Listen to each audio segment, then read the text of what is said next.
شو يا حبيبي؟ شو هذا؟ بيتزا؟ حاضر يا حبيبي حشتري منك. طيب مين اللي عاملها؟ كيف طيب زاكية؟ بتحبها انت؟ ورجيني اياها. مبينة زاكية. كم وحدة هدول؟ طب بكم انت بتبيع الوحدة؟ مش هيك؟ 7. ليش انت بتبيعهم طيب؟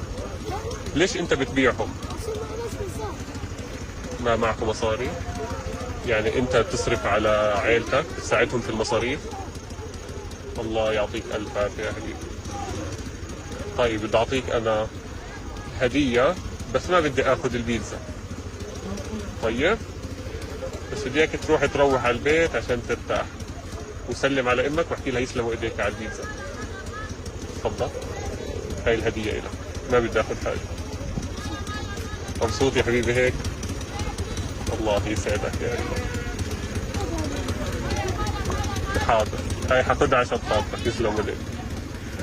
يلا روح على البيت هالقد. طيب الله معك.